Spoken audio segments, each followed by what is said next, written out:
Bonjour à tous, bienvenue sur ma chaîne Mister, là où on se retrouve aujourd'hui pour faire l'analyse du match entre le Real Madrid et la Real Sociedad. Voilà, faire un petit débrief accompagné de quelques images. Si je devais retenir quelques joueurs, c'était tout d'abord Kubo du côté de la Real Sociedad, voilà, qui s'est même permis de faire un petit pont à Toni Kroos et qui a ensuite fait faute, voilà, qui n'a pas accepté le petit pont. On peut parler du match de Carvajal qui a été magnifique.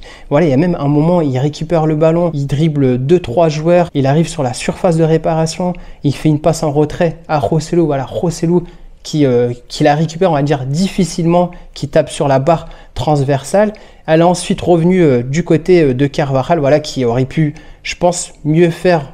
Ça serait de la donner à Bellingham plutôt qu'à Rodrigo, qui était Bellingham que je trouvais mieux placé pour marquer. Voilà, Rodrigo, voilà, qui vient nous faire une retournée acrobatique, mais voilà, qui passe pas très loin. Voilà, ça aurait pu être un superbe but. Qui d'autre, bien évidemment, on peut parler de celui qui a la note de 88 sur le jeu EA FC 24, c'est Valverde. Voilà, Valverde qui a fait un super gros match, voilà, avec un bandage. On aurait pu penser à Benzema ou pas, mais j'ai retrouvé un super Valverde, voilà, qui nous a marqué un super but en dehors de la surface de réparation avec une super basse de Fran Garcia. Voilà, c'est une passe en retrait classique, mais il faut quand même le claquer, le but, avec un but poteau rentrant, voilà, qui rentre magnifiquement. Le but du 1-1, oui, voilà, j'ai pas forcément parlé du but du 1-0. Voilà, Taki Kubo qui est sur le côté, qui a vraiment fait la misère à Fran Garcia, c'est-à-dire Fran Garcia défensivement en première mi-temps c'était nul, Taki Kubo lui a fait la misère. Il y a vraiment deux Fran Garcia. Offensivement, il est au top, défensivement, je préfère nettement Mendy.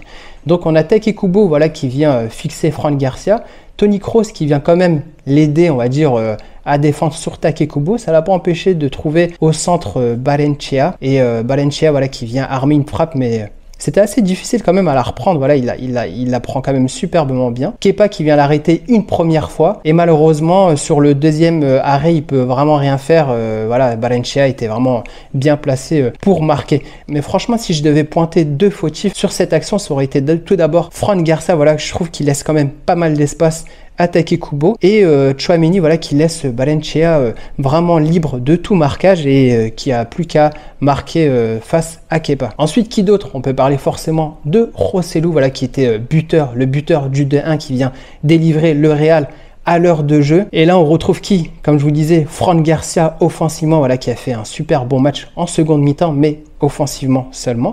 Voilà, qui vient faire un super centre à Joselu. Voilà, on connaît les qualités de Joselu au niveau aérien, et qui vient armer une super belle tête et qui vient tromper le gardien de la Real Sociedad. En tout cas, ça aurait pu être très compliqué pour le Real, parce que voilà, on est mené dès la 5e minute de jeu. À la 10e minute, on a Taki Kubo qui se voit un but refusé parce qu'on a un de ses coéquipiers qui a touché le ballon au moment de la frappe de Taki Kubo. Voilà, ça aurait pu faire 2-0 dès la 10e minute de jeu. En tout cas, le Real devra vachement faire attention sur ses entames de match. Voilà, c'est pas la première fois qu'on se prend un but très rapidement. Voilà, on a eu le cas, je crois, pour Almeria, je crois que c'était à la 10e minute. On a aussi eu une mauvaise entame de jeu contre Getafe, il me semble, le but de Mayoral tout en début de match. Je voulais aussi souligner la bonne entrée de Brahim Diaz. Voilà, Brahim Diaz qui rentre à la 87e minute, ça fait très peu, voilà, ça fait 3 minutes de temps de jeu réglementaire, plus le temps additionnel. Voilà, on va dire globalement, ça fait peut-être 6-7 minutes. Et à un moment, je crois que c'est à la 90e, on le voit dribbler, fixer quelques joueurs et faire un super centre à Bellingham, voilà, qui la reprend en tête plongeante.